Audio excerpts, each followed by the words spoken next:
Well, beautiful people, best damn nation. It is Wednesday, and you know what time it is. It is the best damn wrestling podcast. I am your humble host, Brian Renegade, and with me, I have the best damn crew. First of all, uh, let me say that we are braced, and we have royalty in the building. This man is a grappler. He is the green-eyed bandit. He's your mama's favorite wrestler, and he can whoop your daddy ass, Mr. Everything, Victor Andrews. What up, peoples? Yep, your boy is back. I've been busy, but good busy. Busy is always good. You know, idle minds is the devil's playground, so I'm going to stay busy so he can go find someone else to play. What's going on, people? What's up? Oh, man, we good. Good, man. Can't call it. Next up, we have Mr. Big Stuff himself. Master Chef, bakery master. We know and love him as Senor Fuego. It's the one and only Chef Showtime. What's happening? What's good? How you guys doing today? Oh, man, we good, player. Can't call it. We have the ultimate entrepreneur.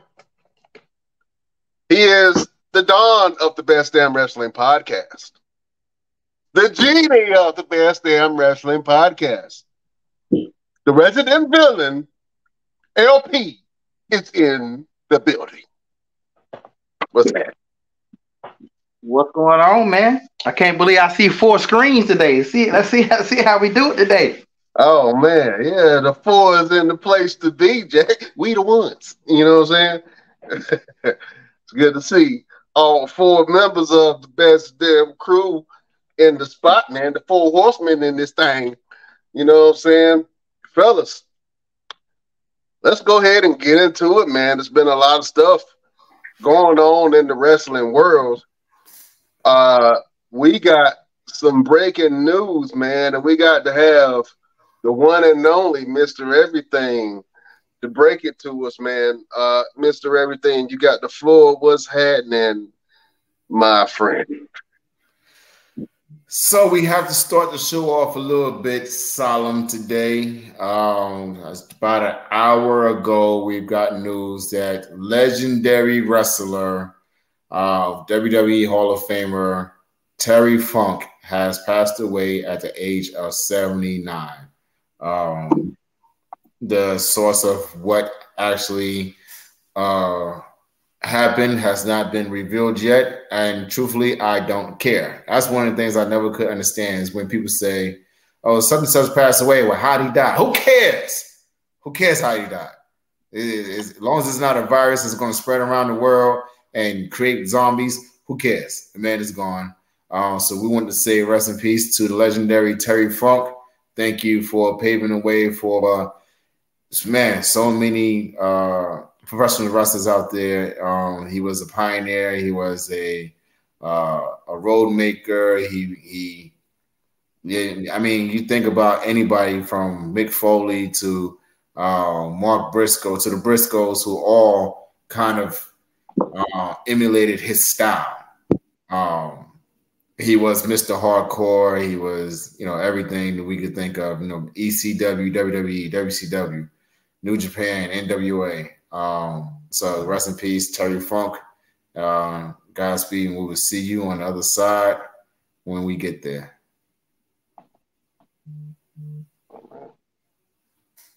Rest in peace to the legendary Terry Funk.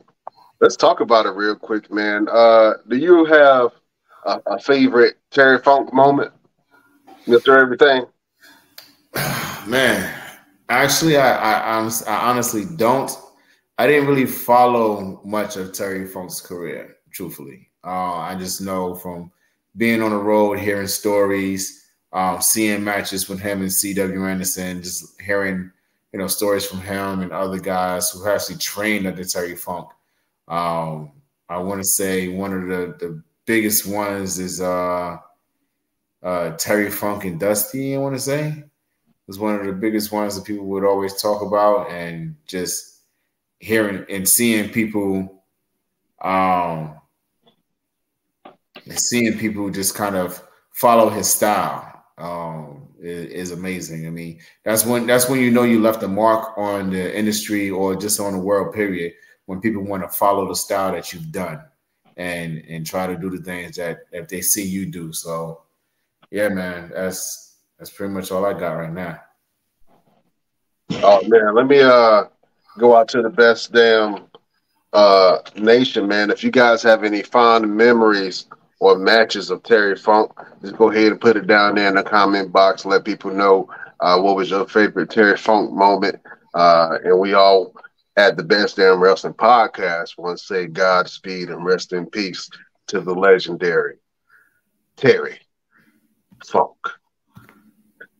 Man, sorry to end it on a kind of somber note. You know what I'm saying? That's not the direction that we wanted to go with, but you know what I'm saying? Potatoes. Yes. Oh man, Mr. Everything, I'm gonna run it back to you, man.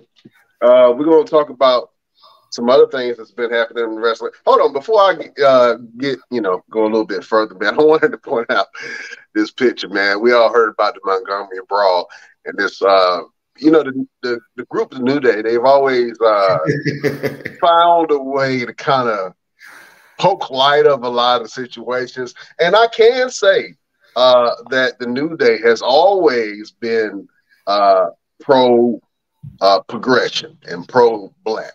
I remember when the Black Lives Matter thing was going on, they had the wristbands and the armbands that had to be Black Lives Matter logo on it. And then they kind of found a way to kind of slide social issues or media or entertainment news into their promos. In a lot of ways, but I wanted to point out this picture that popped up of Xavier Woods and Kofi Kingston holding these white Montgomery Brawl, Alabama chairs, man, the white folding chairs. LP, we talked about it last week, man. You said you hated Xavier Woods' new hairstyle, man.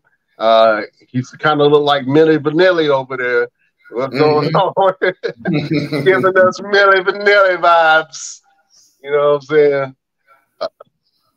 But yeah, man, I thought that was funny, so I just wanted to share it with the Best Damn Nation, man.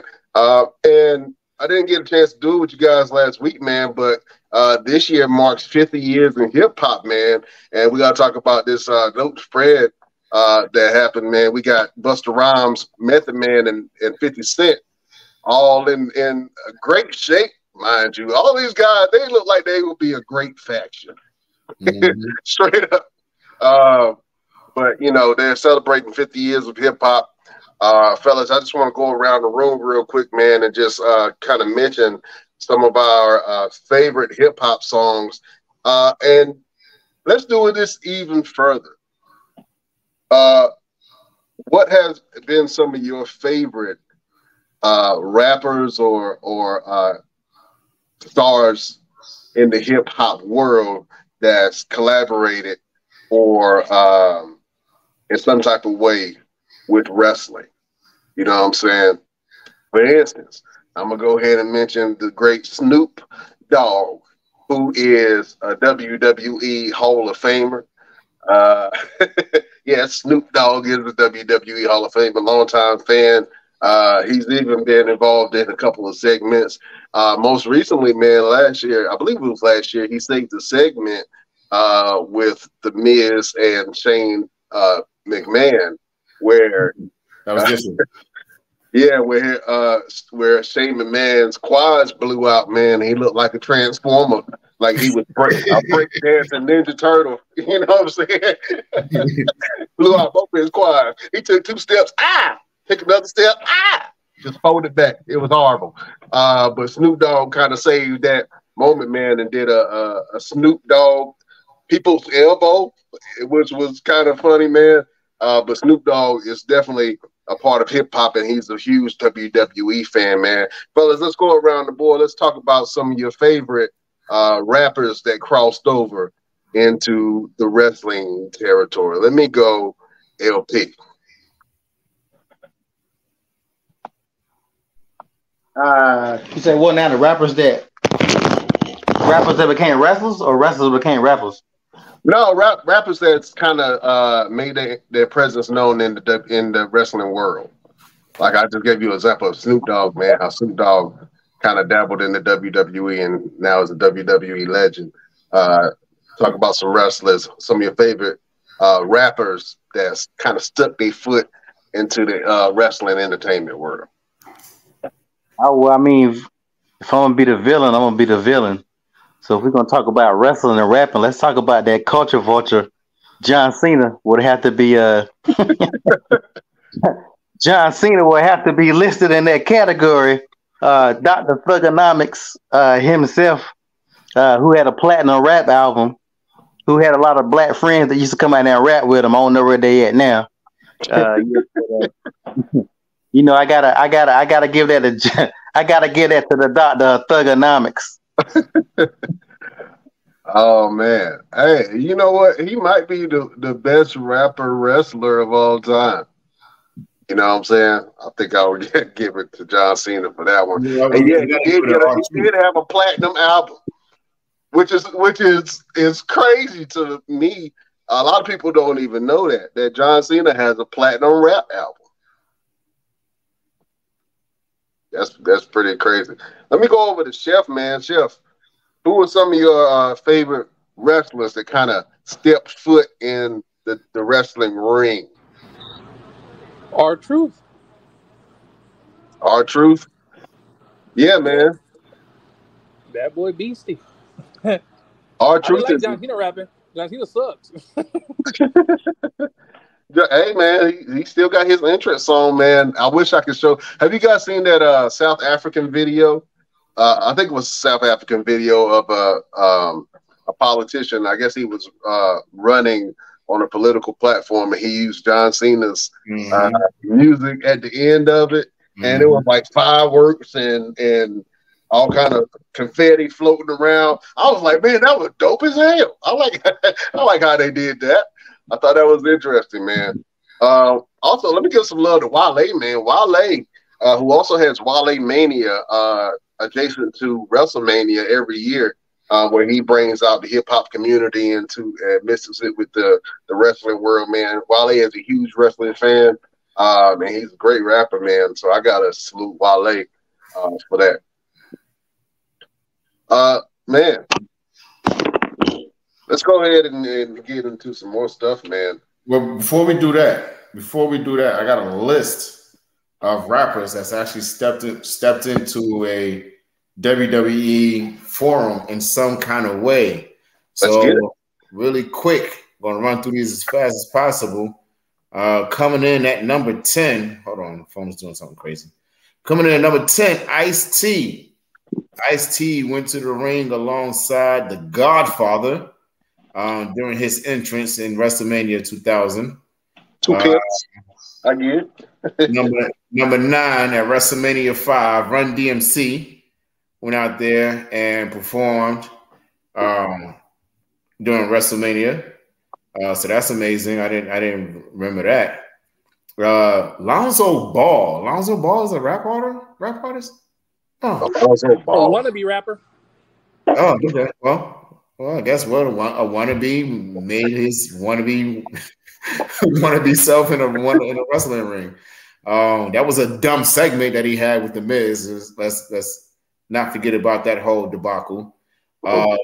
Fred Durst, who was legendary for doing Undertaker's biker persona music along with Limp Bizkit.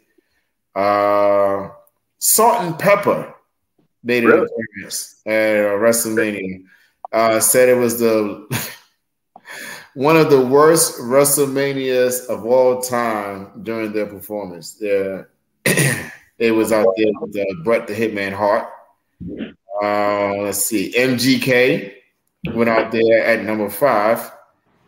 He actually got involved and got slammed through a table off the entranceway. Powerbomb. Yeah, by Kevin Owens. I remember that. Yeah. Flo Rida has always been instrumental in WWE. He's had some music plays, especially when they go down to Florida and they do things out there. Flo Rida's always been like number 1 to kind of get picked up. Wale, as we just mentioned, came in at number 3. Snoop Dogg came in at number 2, Sasha Banks' cousin. Let's not forget that. And at number 1, we cannot forget this man because he's been doing a lot lately. Bad Bunny has been doing some things. And let's not also forget Mr. 305. His music has been utilized a lot in WWE whenever they would go down to Florida as well. So Bad Bunny. 10. Bad Bunny is a damn rapper. Huh? He's a not, Spanish rapper. y'all not gonna put Bad Bunny on no hip hop list. I'm sorry. Look, this is not my list. This is a list I found on Google, on the internet, on the World Wide Web. This is what they said. You can't say that though, LP, because he's a Spanish hip hop. Yeah. Him reggaeton. So that's yeah. And if we want to mention wrestlers that were rappers, we have John Cena, R-Truth. Macho Man actually did a rap song. He did do a rap album in the early 2000s. Hulk Hogan. We all call him Terry now. No one calls him Hulk Hogan anymore. We call him Terry. Let's call him who he is. And Conan actually did a rap album as well. So they're all your rappers of the world who were either a wrestler or got involved in wrestling in some kind of way. And that's just WWE. Let's not forget the independents in AEW who try to bring in guys like Rick Ross, Stevie J and Meek Mill and all of them. So there's a lot of guys out there that's actually had their opportunities in the wrestling world. Oh, and let's please forget. After I say it, let's go ahead and erase it. Let's go ahead and do the Men in Black, zap your eyes. Bow Wow. Oh, when he was beefing with James Garfield. Yes. Yes. Oh man, you guys forgot something, man. I gotta call him a rapper, man. Shaquille O'Neal, Shaq, who has had plenty of rap albums. Yeah. Shaq can still rap. You know what I'm saying? He DJs now.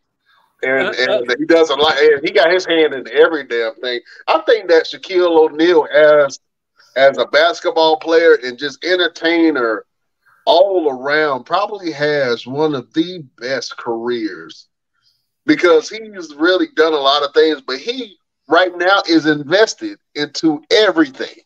Mm-hmm.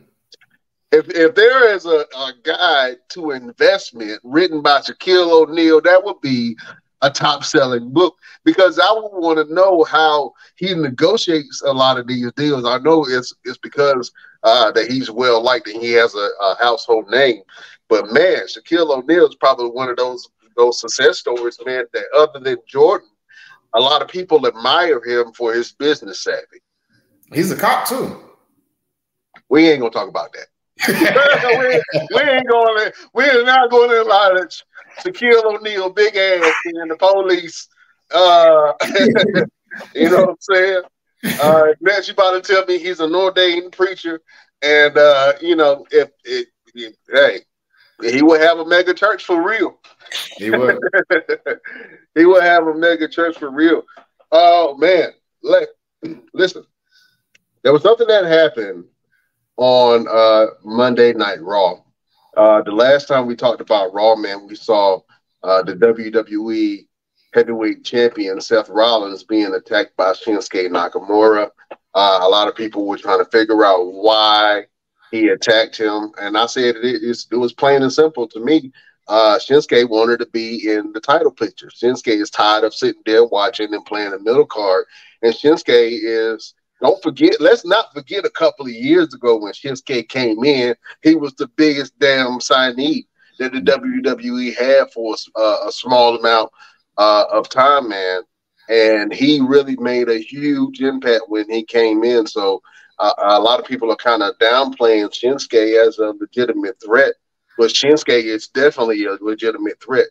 And, with the introduction of Pat McAfee to SmackDown, when Pat McAfee was on SmackDown, he really highlighted Shinsuke Nakamura in his career and got the fans behind Shinsuke even more. So now Shinsuke is trying to find his footing on the Raw brand. He attacked Seth Rollins. They were asking him why he did it, and what he whispered in Seth Rollins when he kind of explained why he did it. He wanted to be in line. Seth Rollins was like, "Man, if you wanted to be in line, the only thing that you had to do was ask." But we know that stuff don't go down like that. You can't just ask. But there was something that Shinsuke Nakamura had whispered in Seth Rollins' ear. And everybody was trying to figure out what it was, and he told us what it was. He said, "I know about your back." I'm like, "What you mean you know about my back?" Seth Rollins has been fighting an injury for quite some time, man. He has 2 fractures in this vertebrae, and he has been wrestling at a at a high level for a very long time with that injury, man. I want to talk about that real quick. And do you guys think that Seth Rollins can sustain being the champion right now with an injury? Let me ask that to Chef Showtime. How do you feel Seth's reign will be? Do you think his reign will end, or do you think it'll keep on going?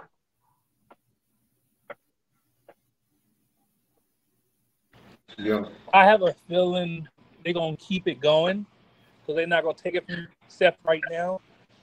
Because it'd be best if they did take it from him, but you know how WWE don't care about their employees. They're going to keep them fighting, taking. Yeah, man, I can kind of see that. LP, who do you think should be the successor to Seth Rollins on Monday Night Raw?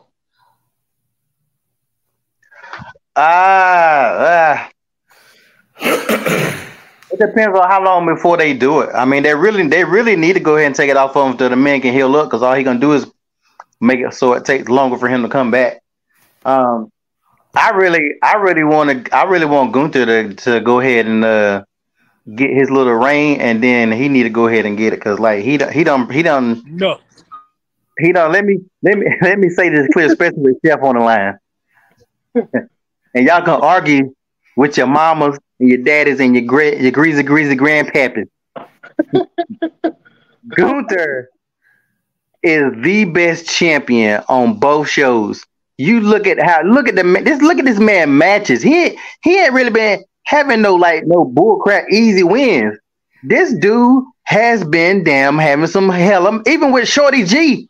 That was a hell of a damn match. Like every match he has put out, like y'all say what you want to about Roman. Roman has not had a hard match in a very long time. They'll make it look close, but Roman could have really killed Sammy. He could have killed Jay. Let's keep it a buck.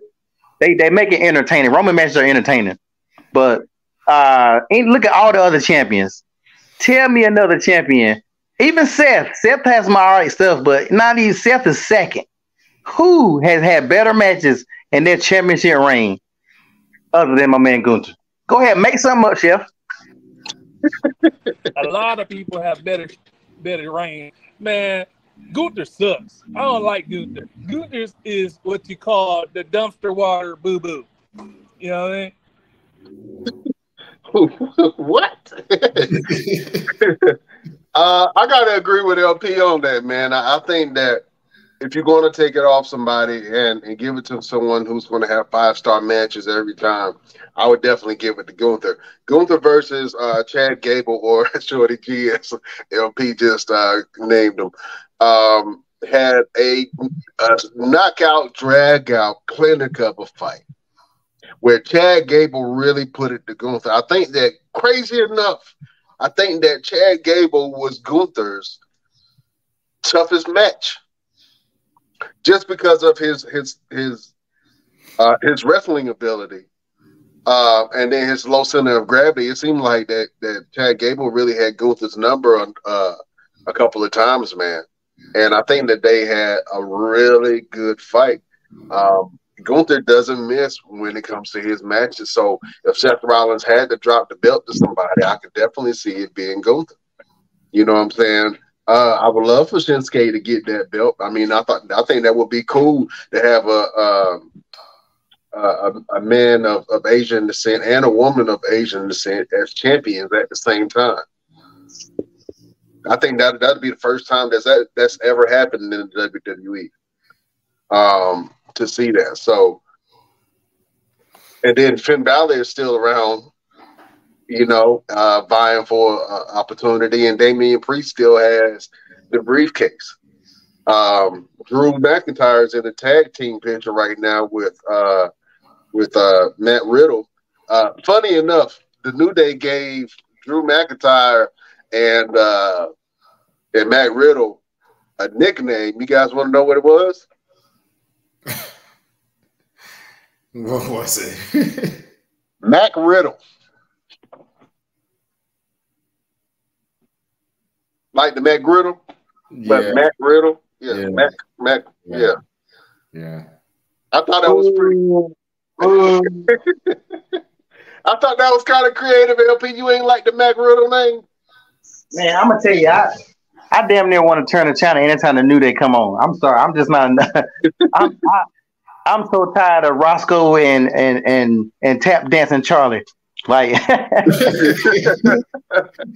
do they change it and really do something, man? I'm not thinking about no New Day, man. To me, they are some damn jokes. They when Vince wants somebody to tap dance, he called a damn New Day. Make me laugh, boy. Do that jig.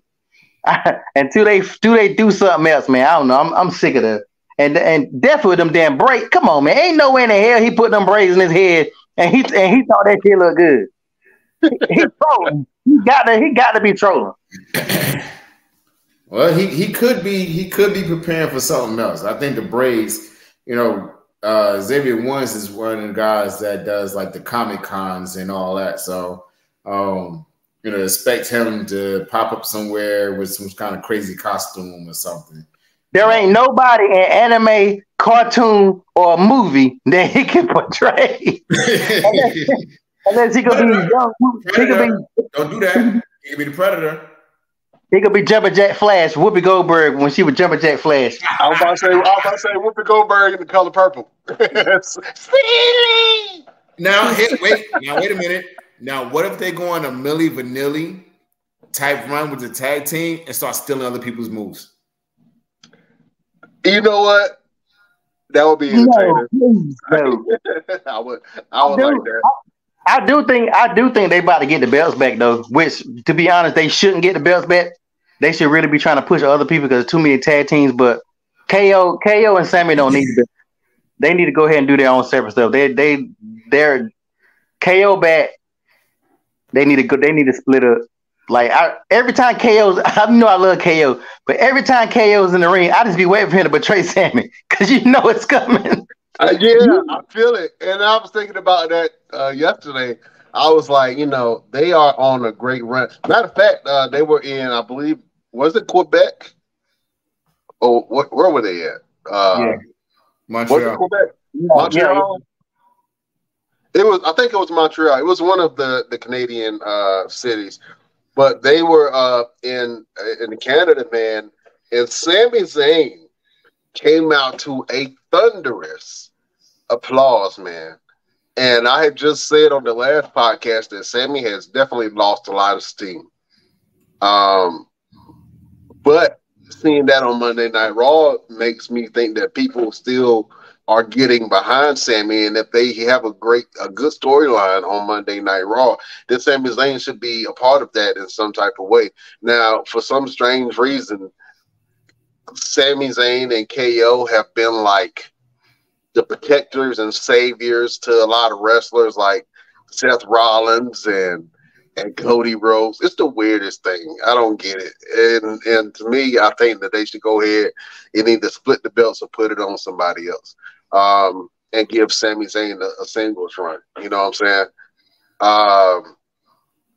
I don't know, man. I'm kind of losing faith in the whole Sami Zayn thing. But to be honest with you, that reception that he got on Monday Night Raw made me think that, you know, a lot of people still love Sami, man. And then if they doing something right, if they need a successor to Seth Rollins, I think putting the belt on Sami would be a good thing. I think that Sami Zayn can really keep things going and keep the show going. To be honest with you, he's at the top of the card most of the time. You know what I'm saying? So other than Gunther, I think that Raw got a lot of talent, man. You got Drew, you got I just had a brain fart. You got Braun Strowman. Braun Strowman? Braun Strowman is out, man. But and I know he's poking at Braun Strowman, but Braun Strowman had some sightings, man. Let's talk about it real quick. Braun Strowman was seen with a new Latina, some new hotness. You know what I'm saying? New mamacita in these streets. He was once dating Raquel Rodriguez, and then all of a sudden these breakup rumors started happening, and then Braun Strowman is on the video with this young lady, man, and you know, tongues started to wagging, man. Chef, that's your boy, man. What's happening with your boy Braun Strowman? Can't got the tongue?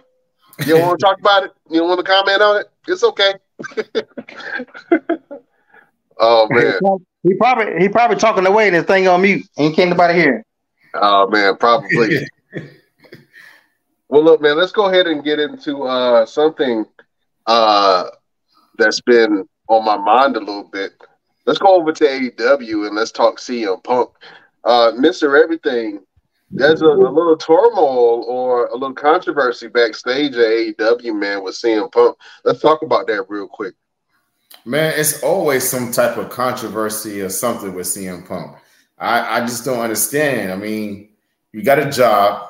You're doing something that you love. You're somewhere where people don't want you to be, and you're still there. So what is the problem?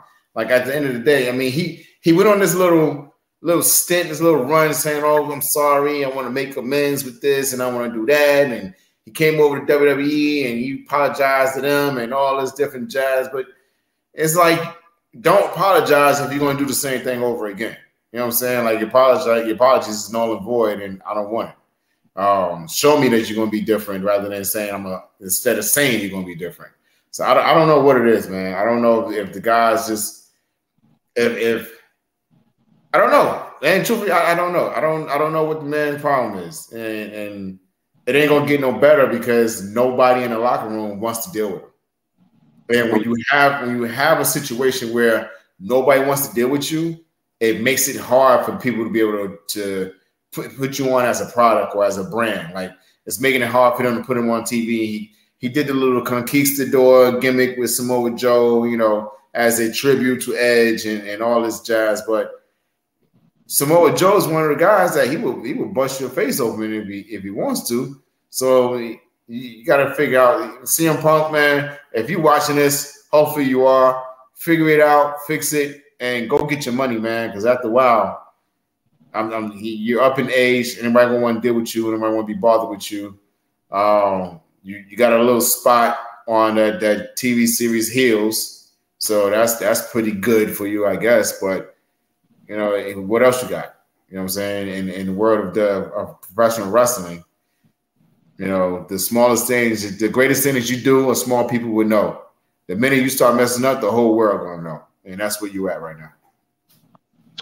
I think that AEW is in a weird period in their growth where they have a lot of stars. No, I take that back. They have a lot of wrestlers that they don't really know what to do with. And everybody is vying for TV time. And now, you know, they have this collision show between Dynamite, Rampage, and Collision. You're trying to find places for all of these people that you hired on and brought on. And then some other wrestlers that are not doing as much are being brought down to Ring of Honor. No slight to Ring of Honor, but they don't get enough TV time. You know what I'm saying, for the product to be as good as it is. So they're in a weird kind of transition period where both of their champions, their main champions, CM Punk and MJF, are very controversial figures. And I think that they are doing that for a reason, but will that be the downfall or will that be the triumph of AEW? You know what I'm saying? I think, to be honest with you, MJF does a lot more harm than he does good. Why you say that? Main reason I say that because the mentality behind, because there's no respect on the belt right now. Okay. There's so many belts in AEW, and as far as his belt, people just want to beat him. They don't even care about the championship. They just want to beat MJF, which all credit due to MJF for making it his, right? But he says some things that are very damaging to the ego of Tony Khan and the AEW team. It's like having an unexploded grenade just sitting in your bedroom.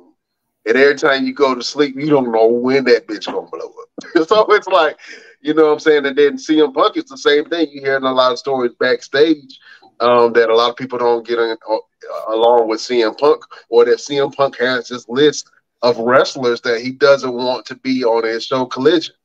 You know what I'm saying? So, and you know, that's weird to me. That's a lot of power. That kind of almost goes back to Impact and when Hogan had power, or when Hogan had power in WCW. You know what I'm saying? That kind of reminds me of that a little bit. Who do you see as a bigger draw, MJF or CM Punk? Let me go, Mr. Everything. You definitely got to go with MJF because he's on TV. And I look at MJF as like a new age Stone Cold. Like he goes out there and talks mad trash, and he goes against the grain of his bosses and superiors. And there's a lot of people out there, especially now, maybe more now than the Attitude Era, who really want to go out there and say, you know what? Screw you, boss. I ain't doing what you want me to do. And you keep talking. I'm going to tell your wife that you're sleeping with the secretary. And, you know, I'm going to tell the secretary that you got connections with the drug lords, with the janitors, and all this different stuff. Like, that's MJF. CM Punk is the guy that's just having issues backstage, and it's not it's not showing on TV. Like, it's not something where you're tuning in and say, okay, I want to see what CM Punk's going to say today. It's more so it's like, all right, well, CM Punk's up here. He must have got by just from whatever happened backstage. Like, no one's actually turning on AEW to see CM Punk, unless he's wrestling. I mean, he's very rarely wrestling. But you got MJF, who goes out there and says everything that everyone's thinking, but they won't say. And you know, you can't deny his star power with that type of mentality of going out there and just saying things and drawing the people in emotionally. That's the biggest thing, is the emotion factor. Is he can go out there and say something and you be like, you know what? I feel the same damn way. You know what? I ain't going to work tomorrow, but I'm still going to be there. You know what I'm saying? And that's MJF. He said, screw you, I ain't coming to work tomorrow, but I'll still be here. Because at the end of the day, I know I still got to get a paycheck. So, you know, MJF is a bigger draw for me. LP, man, who would you rather see, man, if you had to go pay for a AEW ticket? Would you want to see MJF, or would you want to see CM Punk at the top of the card? I mean, a lot of what Mr. Everything said is correct. MJF is more entertaining. I mean, CM Punk is not even delivering in the ring like he used to. Even when he have good matches, he's still in the class where most of those people are retired or they about to retire. So he don't have a whole lot of time left, to be perfectly honest. CM Punk has a big name, but CM Punk has never been the name he think he is. CM Punk is not Stone Cold. CM Punk is not The Rock. He's not The Undertaker. He's not Ric Flair. Those are names that everybody knows, whether you was a wrestling fan or not. Triple H is a big name. HBK is a big name, but they ain't nowhere close to as big as The Rock, Stone Cold, The Undertaker, and Ric Flair. Those four names right there transcend wrestling. If you ever watched it, everybody knows those four.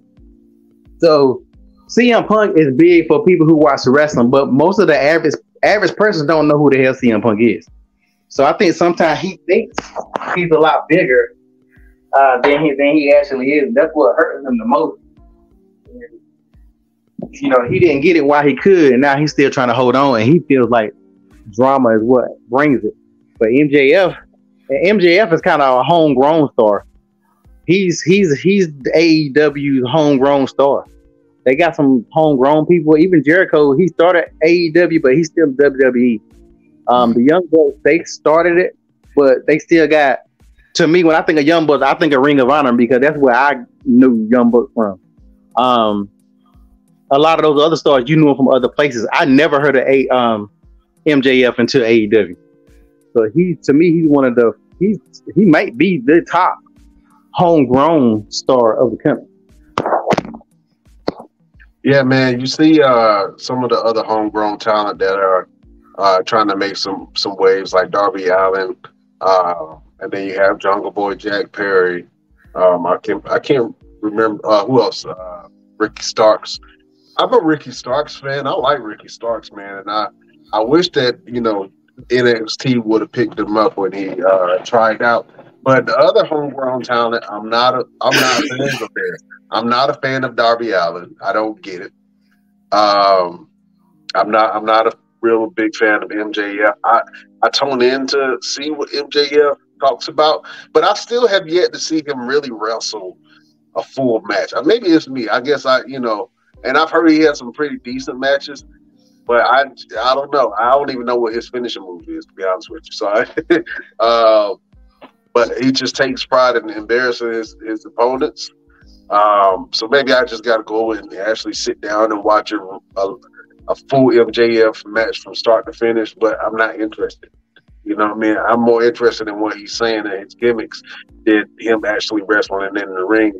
So his mouthpiece is actually way bigger than his in-ring presence because his in-ring presence, nobody is afraid of him. See, but I think you're a good example of the example I'm about to give out. Like, you watch wrestling, but you're WWE 1,000% before you anything else. You'll watch it here and there, but you're mainly gonna be WWE. Even back when WCW and WWE had the Monday Night Wars, I would watch both shows, but at one time I was only WCW. It wasn't until I was flipping back and forth and I seen Brian Pillman, who I didn't know who the hell it was, pull a gun out on this bald-headed crazy dude coming through the door. And I was hooked. That pulled me back to WWE, and I've been back to WWE like ever since. But I think a lot of fans or a lot of people who compare both shows, they often criticize AEW for the same things that WWE is doing. They often criticize AEW for their women division. WWE has a horrible women division as well, and they're not doing a good job with their women as well. You said something earlier. You said it was something you said about the MJF don't bring something about a title or something. Something you said in reference to that. He doesn't bring prestige to the title. But look at all the champions in WWE who don't bring prestige to the title. We literally just said that. Outside of if you want to say Roman, you could say Roman, but other than Gunther, all those other champions not really bringing nothing. Rhea's not bringing nothing. Whoever the tag girls are, I don't know who even got those belts right now. Nothing. Four guys on the tag team belts, they doing nothing. Rey Mysterio just won that belt, but come on now, what you think Rey gonna really do with that belt? I think that's all the damn hardcore. R-Truth with the hardcore title was putting in more work. They need to bring that belt back they were putting in a little bit more work. So, but a lot of the things people complain about AEW is literally the exact. Both of them shows have equal problems. Not have enough TV time for their stars. Trying to cram. At least AEW is making other shows. WWE, you see it in 2 shows, and that's it. They're not even trying to really do stuff like they used to, which they easily could. They probably could easily have a Saturday night or Friday night or something like that. But I guess they got NXT, so I guess they don't want to put out a 4th show. But I think when you're homegrown and you just love your thing, like no matter what the other ones do, you ain't never really gonna give them their props. So let me pose a question real quick, because you did bring up a good point, LP, that WWE could create another show for the talent that they're not using. If you were to have created another show, what night would you put it on, and what kind of championship would kind of lead that show?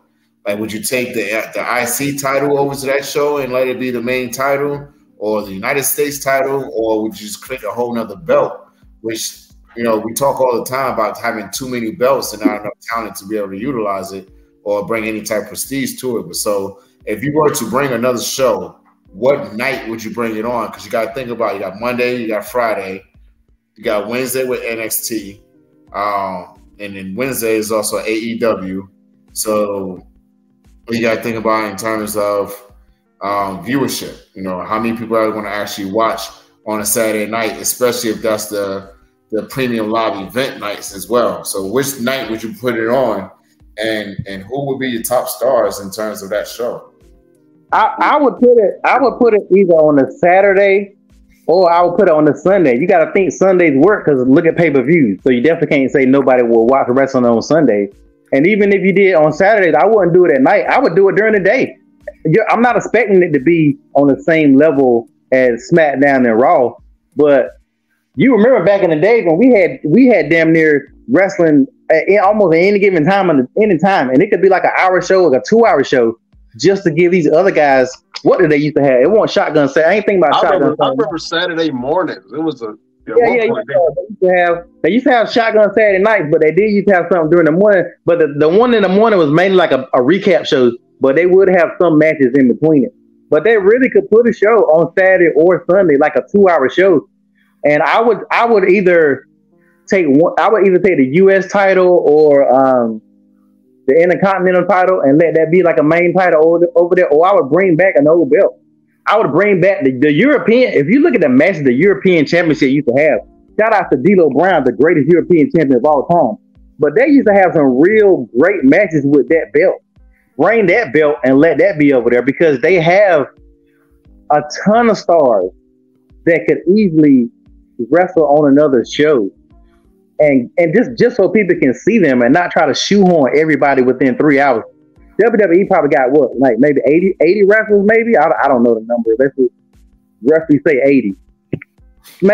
Raw is 3 hours, SmackDown is 2 hours. That's a lot of people to try to cram in a week. And it ain't like 1 week you got these people.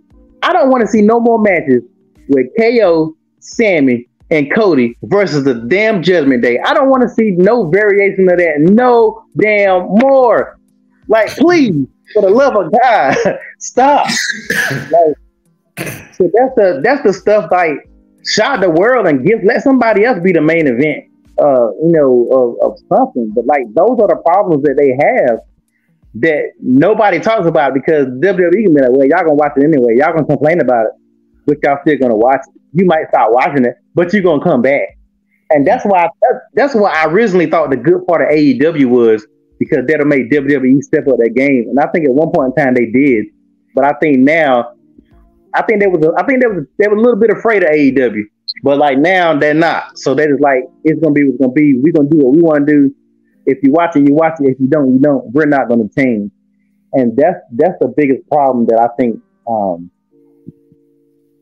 that Triple H. I would love to have 30 minutes with Triple H. Just 30 minutes, and just say what I got to say. he might pedigree me or tell me to shut my black ass up when I get done, but I would still love to just have a good 30 minutes and like, bruh, Like this is, I said the same thing about John Cena. I would love to talk to John Cena and be like, man, this is why I don't like you. And I would tell him, I would tell him the things that made me not like him and the things that he did, and this stuff that why fans turned on him. I was a huge John Cena fan, but I would tell him the things that fans, the real reason why they turned on you.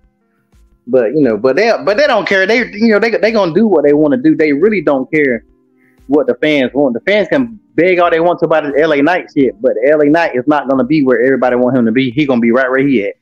That's a prime example. And go ahead. In terms of LA Knight, I think the way his stardom is, I don't think the fans are ever going to turn on him, no matter what WWE does. Like, I think he's going to be one of those guys who just has that polarizing effect on the fans, kind of like when The Rock would come out. And didn't matter what he said or what he did, they were still kind of behind him in some kind of way. And I think LA Knight has that same ability to be able to walk out. As soon as his music hits, it's immediate eruption. It's not many guys that's on WWE now who, when their music hit, you get all the crowd just kind of standing up going crazy. You got some that they'll sing their songs or whatever, but nobody really has that ability to draw the fans from that first little note, that and then everybody just comes out and see like, oh, it's LA Knight time. Yes, I'm here. I'm with you. Yeah. That's all they want to do. They just want to get up and say yeah. And I think that's a big thing that happened with like The Rock and Stone Cold, who would have those one-liners that drew you in and made you want to say it. Like Stone Cold's what? Everybody says it. They still say it now. And I think that's the big thing for LA Knight, is having that one line or that one word that makes you be like, yeah, I want to be involved. I want to be invested in this, because that's really cool to me. And like, you can't even say LA Knight without saying yeah right after it. Oh, if I can. LA Knight. Yes. LA Knight. Yes. I love LA Knight, man. I'm really, I don't know if he has it in the ring though. And there's still that question mark for me. If LA Knight can carry the momentum that he has, the charisma that he has, and that to be able to match his wrestling abilities. I have not seen a 5-star LA Knight match. See, let me say one more thing real quick. One thing I can't say about LA Knight, and I want you to think about it. If you want to talk about skills and wrestling skills, Stone Cold was not the best wrestler at any given time on any show he was on. He was never the best wrestler. Stone Cold was a good wrestler. He was a better brawler, and he found him an in-between. Once LA Knight finds his in-between, LA Knight don't got to be no great wrestler, because it is what it is. He has the character that'll bring him out. Stone Cold did a lot of brawling. He do the press, leg stomps, a couple of suplexes and stuff like that, but he was never the best wrestler on any lineup he was on. So LA Knight literally can do the same thing. He just gotta be LA Knight, because just like Mr. Everything said, that's what people like. So his wrestling skills, as long as he don't botch, he can be basic. His finishing move is basic as hell, but he's entertaining. I mean, The Rock was very athletic, but would you ever say The Rock was the best wrestler on the team? The Undertaker, was he the best wrestler? So it's not about being the best wrestler. Chad Gable is the best wrestler. Kurt Angle was like one of the best wrestlers. Even Jericho, was he the best wrestler? Being, with wrestling, it's never about your skills. Shelton Benjamin was the best wrestler, but that didn't mean shit because Shelton didn't have no character and stuff like that. So I think LA Knight gonna be all right. He just gotta keep being LA Knight. Yeah. That was not intended, by the way. that was a tick. That little I said that was a tick. Oh man. You know what, LP, you have a point. Some of our favorite wrestlers were not very good wrestlers. And now that I think about Stone Cold in the ring, his moveset was super simple. You're right. He was a brawler. I personally love brawlers. You know what I'm saying? I love the style of a brawler like Bradshaw and Stone Cold and those burly guys that brawl. I love that style if it's matched with character. You know what I'm saying? Like Hacksaw Jim Duggan. I don't never remember seeing him do anything spectacular, but I remember and him being aggressive and a hard hitter. Big Man Vader was the same way. He was aggressive and a hard hitter. And I love those brawlers because they make you believe, right? It ain't about technique. It ain't about style. When they hit you, you gonna feel it. They make you believe it. And I think that's what Gunther has a little bit of that we love is that strong style or that brutish energy that's in this disciplined, trained sculpture of a man. You know what I'm saying? So you're right. Some of our favorite wrestlers were not very good wrestlers in the term of wrestling, but their characters really took them over the edge. And LA Knight definitely has that. Now, can he sustain that? He could. My question is, can he pivot if the fans turn on him? Yeah, he'll be a hell of a heel. He was started off as a heel. He started off as a heel, but people are cheering him now. Yeah, but I think he can easily make that transition back to a heel. He'll be one of those heels that you hate, but you like, damn. That's like when The Rock went heel, he was Holly Rock. You can boo him all you want to, but damn if he were entertaining and you couldn't help but to laugh. So like I think LA Knight would be a hell of a heel. And people still gonna love him. Just like Mr. Everything said. They still gonna be on the side because you know, and there hasn't been a homegrown. The last homegrown star that I think the fans try to get over was Becky. So I think we remember when everybody wanted Becky and they just wouldn't give it to Becky. They wouldn't give it to Becky, and then they finally did when they didn't have a choice. I think that's kind of the same kind of way LA Knight is headed. Now, whether he fall off like Becky done fell off, I don't know, but because Becky definitely has fallen off with this whole Trish man. Yeah, man. We talked about it last week. About Trish being trash in the ring. She is horrible. It's very hard to watch. It's like I'll say it before and I'll say it again. Trish, you know what? I can't even put that on her. I was gonna call her the Mae Young of this generation, but I can't call her that because near the end of her career, Mae Young was doing some amazing things, being put through rings and being beat up by men. Mae Young was doing some absolutely great work towards the end of her wrestling career. But Trish Stratus right now is just, I don't know. She stinks, man. I hate it. I hate to see it because she's an absolute legend, but her in-ring ability is showing, man, and she is not good. We talked about her move, I don't know what you call this. It's not the Stratisfaction. It's called something else. But where she gets on the handstand, she tries to do like a handstand hurricanrana. Yeah. And everybody always tries to help her when she does it, and it's just like her legs just trailing, and they trying to grab it. You know what I'm saying? Mm-hmm. It looks horrible. It looks absolutely horrible. She needs to stop. But man, let me ask you guys a question, man. Who's a wrestler who you feel like should get a second chance with the WWE? Whether they are currently wrestling now or whether they are a WWE legend or a Hall of Famer, who do you think could come back right now and survive in this environment? Let me go, Chef.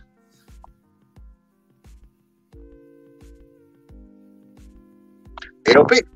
Chef. I probably would say Rusev, because much like I said before, Rusev was somebody who was over, and they just would not. They wouldn't. To me, Rusev and Umaga are two people that I really wanted to see do more. At least Umaga did do a little bit more, but before his passing, all his other issues. But Rusev definitely was over. but they didn't like that because, like I said, he got it over organically. So yeah, I think he hasn't really done much with his Miro, whatever his name character is over there. I think he needed a character, and Rusev was his character. Some wrestlers can't be themselves. So I think all wrestlers, I don't miss everything. I don't know if you got a backup plan, but if you ever sign with somebody, I think all wrestlers can have a backup persona and be ready to pull it out the box just in case they go somewhere and you go back and you Mike Jones. Like don't nobody want to see Mike Jones when you've been Mr. Everything for 20 damn years. So like, you know, and it seems like most wrestlers don't have a backup plan. When Christian went over there, Christian Cage, a lot of people think Edge may go over there and go by, if he does, he'll go by his real name. I hate when wrestlers go by their real names, like, but is that a normal thing? I don't know, Mr. Everything. You tell me, is that something that you're supposed to do? Go to your, because nobody hardly ever starts a whole new persona in another company. I can tell you who his backup character is. Don't do it. Don't do it. Ert Hansen. I knew he's going to do it. What's happening, Bert? Bert? Who the hell you know named Bert? Man, listen. The only Bert I ever known was on Sesame Street. That's the only Bert I ever known. But to answer LP's question, that is something some wrestlers actually do. They actually do go by their real names. Some because the character name that they've gone by for so long is probably copyrighted by the company and owned by the company, so they can't utilize it. You know, and then if you think about it, the name that they had on the Indies or before they got signed is probably not as strong and entertaining as it is now. I mean, look at, John Cena. If he was to go back to wrestling and go to another company, ain't nobody going to look at him as a prototype. Let's just be honest. Nobody's going to say, oh, yeah, that's the prototype. I can definitely see that. That's why it's so easy to kind of go in with a name that you have, like AJ Styles. He came in with the name AJ Styles. You know, for me, I've been told that my real name is very strong and can be utilized. I mean, that was told to me by Triple H, that he loves my real name, but he's willing to go by the wrestling name because that's what people recognize me as. So you got to look at what do they really recognize you as, and then whenever you make that transition to something else or a different character, what is actually going to be strong enough and good enough for people to say, you know what, I can definitely see that being his name. And you can't go wrong with your real name because, I mean, you was born with it. People want to, I mean, they know it. When you Google Edge, his real name comes up. So he was to go to AEW and wrestle under his real name, they'd be like, okay, yeah, that's definitely him. But I know him as Edge, but I do know him as this as well. Yeah, you also see a lot of wrestlers who make the transition and then they go to their real name. Like the Big Show doesn't go by the Big Show anymore. You know about his real name. Paul, what is it? Paul Wright. You know, I just heard a advertisement for it's a big Oasis pool party that they having out here in Phoenix, and the Garcia twins or the Bella twins are hosting it. So they went back to their name Garcia, but they still put the WWE moniker in their introductions to let everybody know who they are, because they made that transition and changed their name from Bella to their real name, which are the Garcia twins. You know, a lot of people are starting to do that, but I think a lot of people want to build that barrier between who they really are and who they play on TV. You know what I'm saying? And then for some people, it just works for them to live the character, because other than that, they can just be who they are but amplified. You know what I'm saying? But the problem gets in between when the line of reality is kind of muddled between character and who the person actually is, especially if their character is some type of a villain.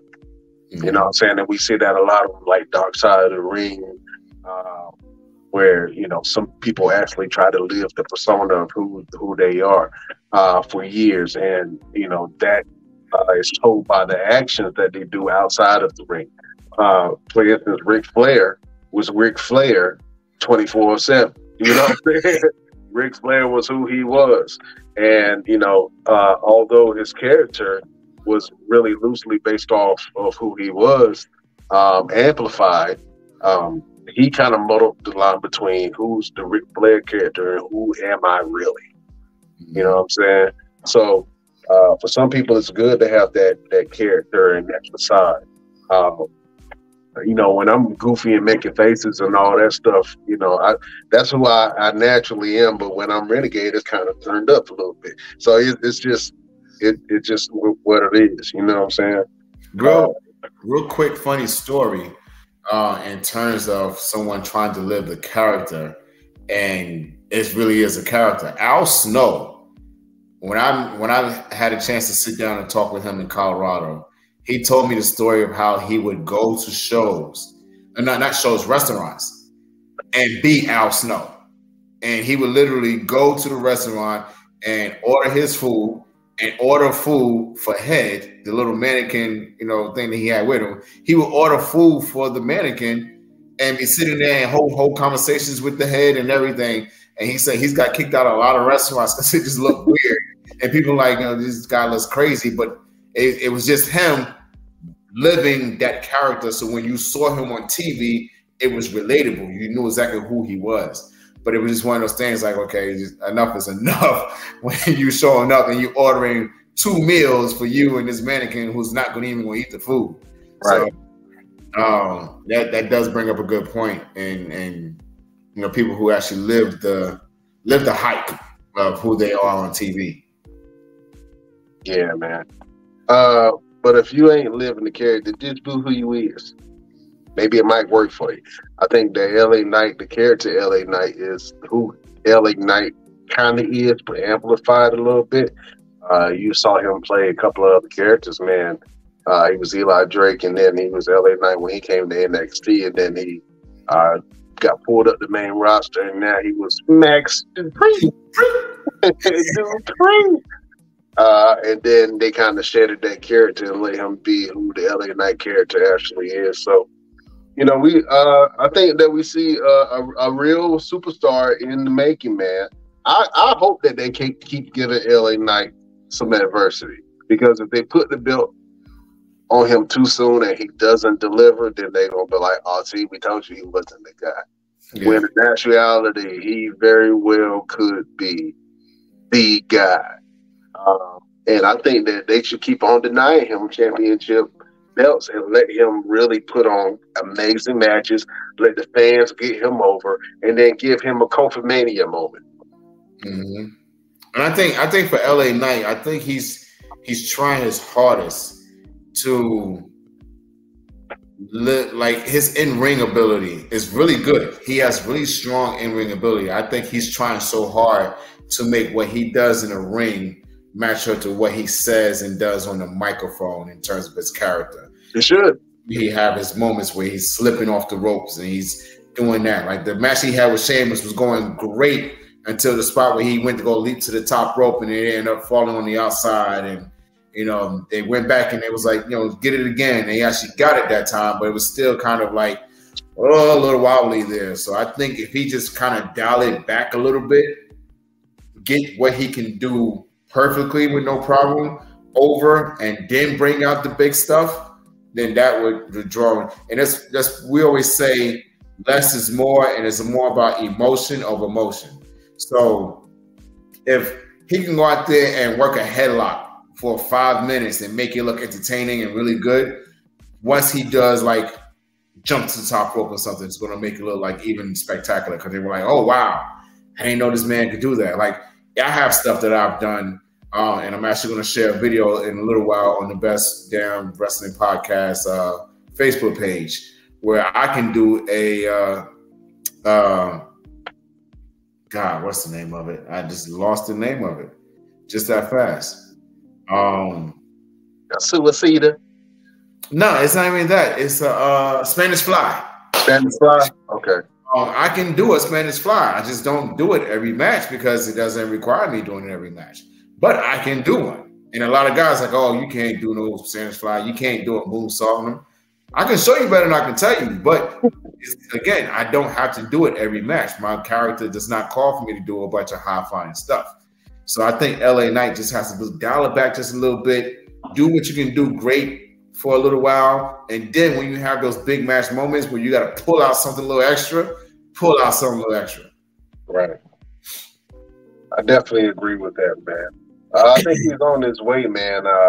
You know, the people are definitely behind him. I think that the front desk is seeing that. I mean, the back office is seeing that he's undeniable. So we'll see if they, do something with him. I think that the opportunity that he got to win the Battle Royal at SummerSlam should have been with some type of stipulation or a title shot of something to make it make sense. But we'll see, man. I think that you go ahead and try to put the U.S. title on. You know what I'm saying? I think if they do that, then they get a gauge and see how he does with the championship. And if he is the guy, take over the reins and take over the company. Mr. Everything, man, thank you for joining us. Let the beautiful people know what you got going on and where can they find you. Absolutely. You already know I'm always wrestling. I'm always somewhere. This Saturday, I'm in Dunn, North Carolina, taking on Trey Havoc for the next level heavyweight championship. Next week, I am in, what is next week? It's the end of the month. I'm local somewhere. I'm local somewhere. I'm not going too far. And then I got to go back to Arkansas on September 9th. Take on DJ Brown. And then in the beginning of October, I'm going to Montreal, Canada for the very first time to go and wrestle out there for a couple of days. So that's going to be exciting and very fun. I just got accepted to another magazine for modeling. So once that drops, I will share the link for you guys to be able to purchase it either digitally or on print. If you buy the print version, and you happen to see me somewhere, I will sign your print version. Just let me know, hey, Mr. Everything, I bought the print version. Or if you want to mail it to me to have it be signed, I would do that and I would mail it right back to you. I would put all the information in terms of how to send it to my business, my mailing address. And that's pretty much it, man. Just making moves. Kind of get this personal training thing going. That's something we're going to talk sidebar and kind of push that a little bit. What we talked about before. Other than that, man, just being Mr. Everything everywhere. Oh man, it's good to hear that, man. Where can people find you, man, on your social medias? Absolutely. Go to Instagram, Roosevelt Conyers LLC, and go to my TikTok. In the words of Brian Renegade, TikTok. Go to my TikTok official _ Mr. Everything and see all the crazy workouts that I put up there.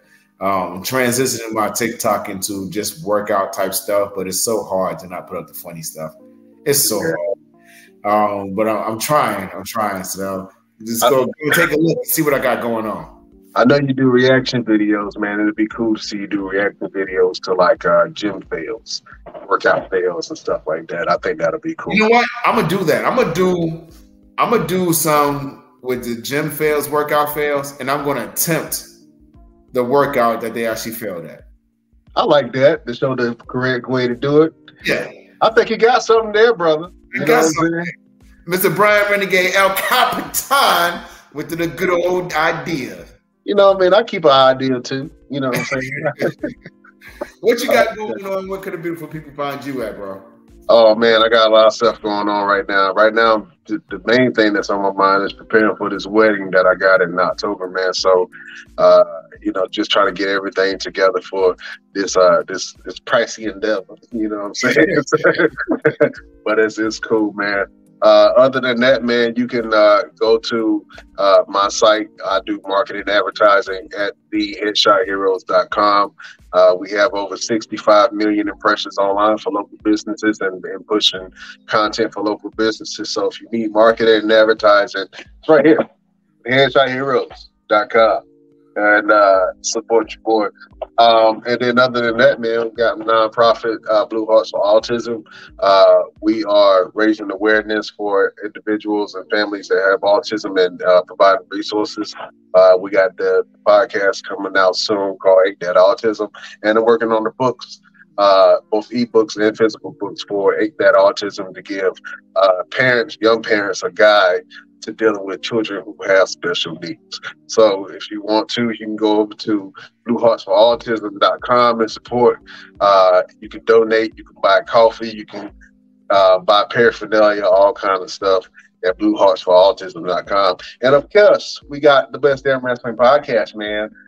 We are growing in 11 countries on 15 different platforms, 2.1 million impressions online, and we have had some of the greatest legendary stars in wrestling history on the podcast, and we are only a year in, so keep on supporting your boys and what we got going on, because we got more for you.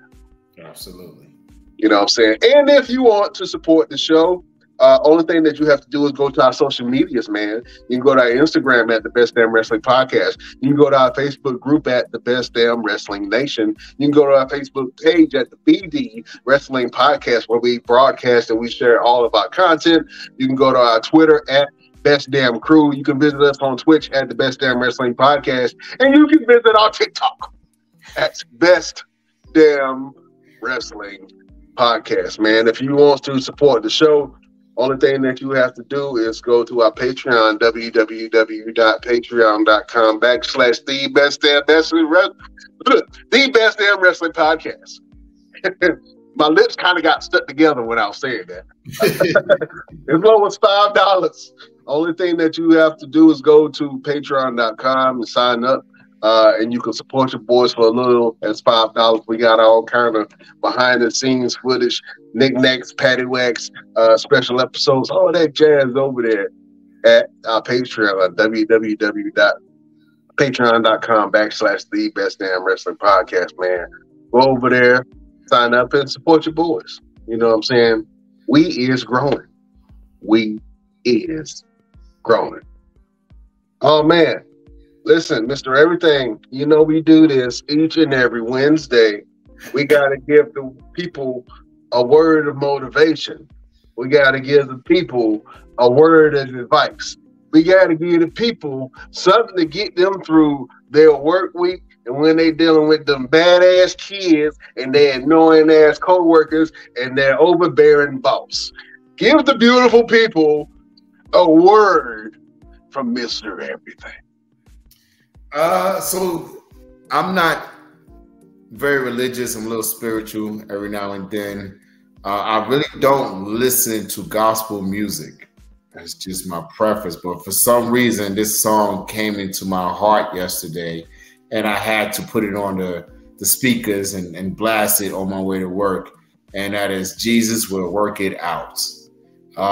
If you let him, he will work it out. And I really felt that yesterday. And I actually sent it to my mom, and I sent it to my sister and a friend of mine's. And I was like, yo, this is my heart song for today. And my mother called me, and she was like, why'd you send me that song? And I was like, it was on my heart. Why? She's like, I really needed that right then.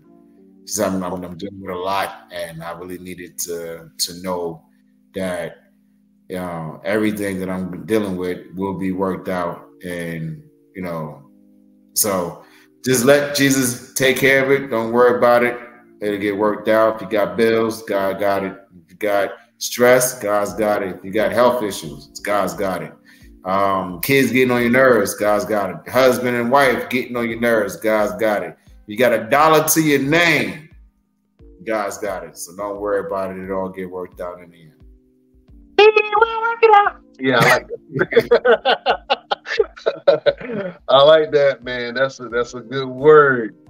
Preaching today from Mr. Everything, Victor Andrews. That was a good word, man. Amen, my brother. You know what I'm saying? Amen. I think my final word would be the inspiration that you want to see in your life. Be the inspiration that you want to see in your life.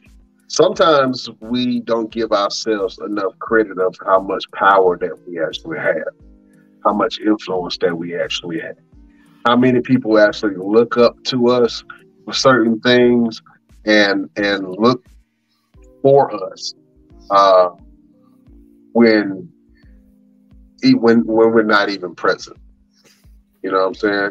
So sometimes it's hard to go through your day and try to get some motivation. I listen to a lot of motivational tapes and stuff, and it's kind of hard to give yourself motivation throughout the day. You know what I mean?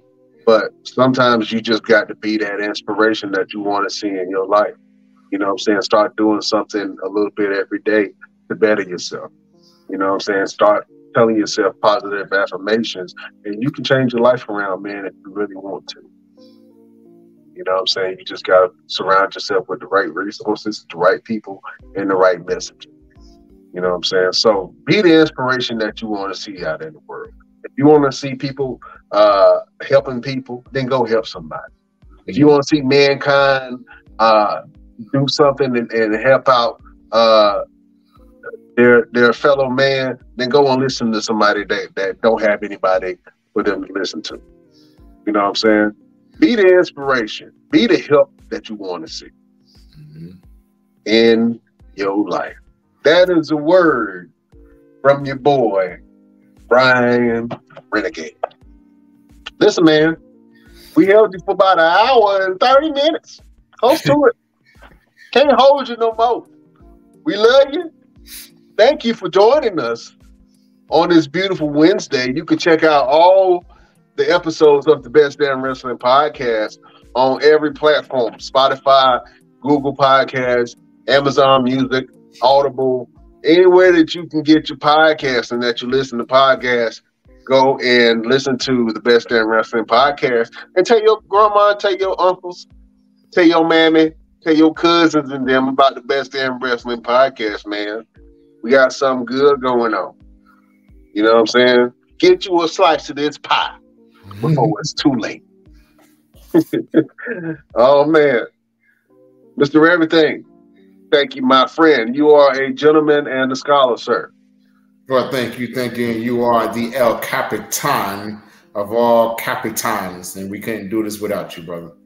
Better know it. Hold on real quick before we leave, man. I know we played it on the last podcast, man, but I got to just go ahead and see if you have a name for this move, man. The fans are adding names onto it, but we got to get the official name for Mr. Everything. So let me play this clip of Mr. Everything doing this fantastic move and beautiful people.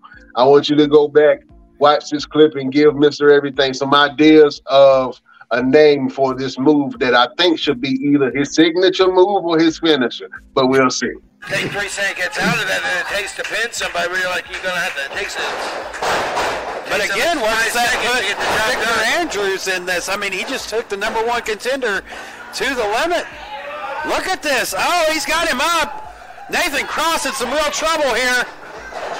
Round and round we go. Oh, my God. With no hands. That's making me dizzy. And oh, that was nasty. And still only a 2 count.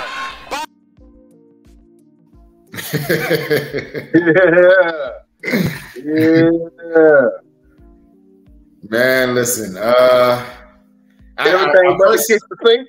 I first saw Cesaro do that move, and I was like, "Yo, that's dope." And I'm starting to use it a lot more, and I'm using it on bigger guys too. I just did it this past Sunday in Charlotte, and yeah, I don't have a name. Maybe Revolutionary. You know, like that. Yeah. You know, a little something.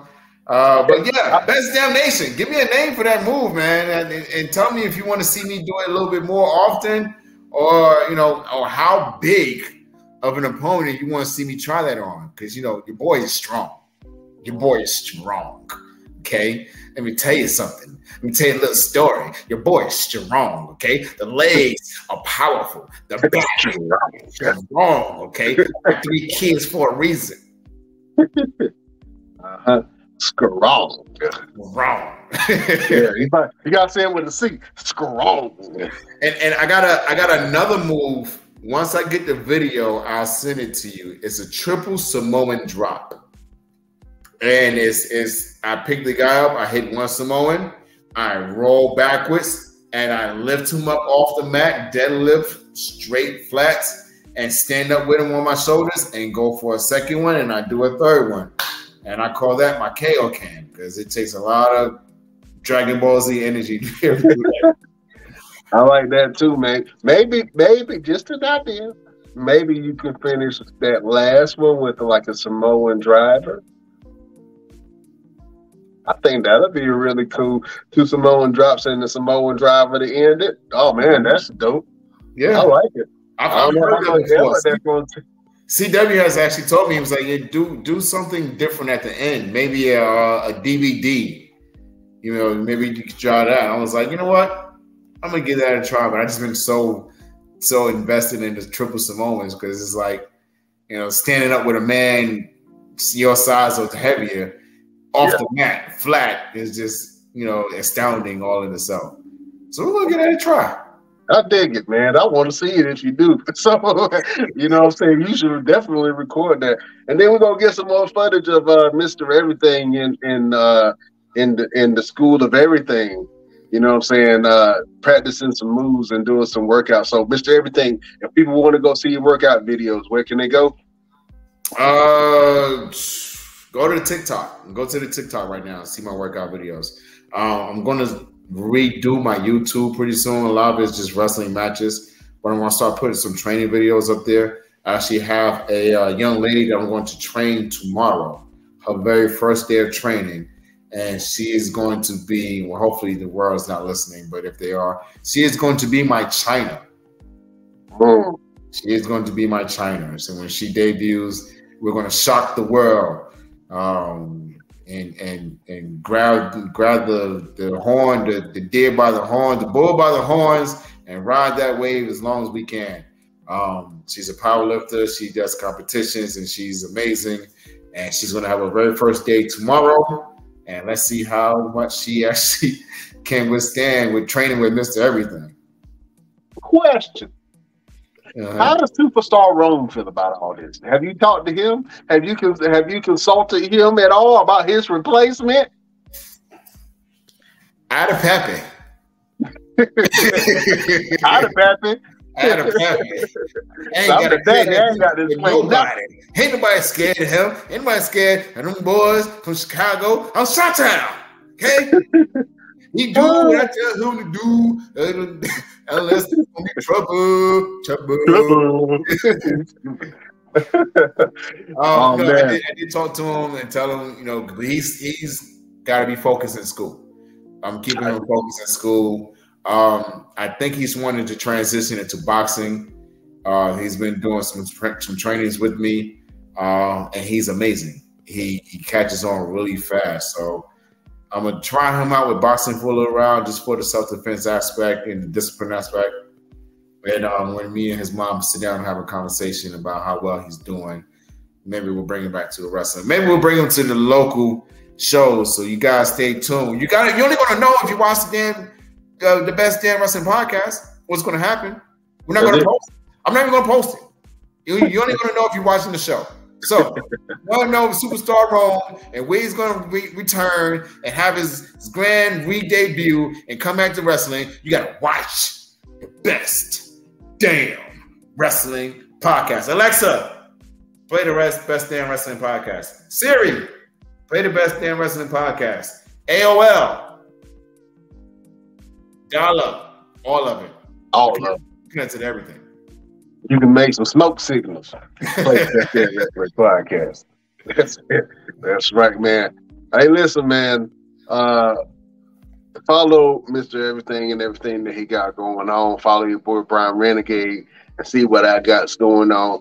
And follow our show on all our platforms to see what we got going on.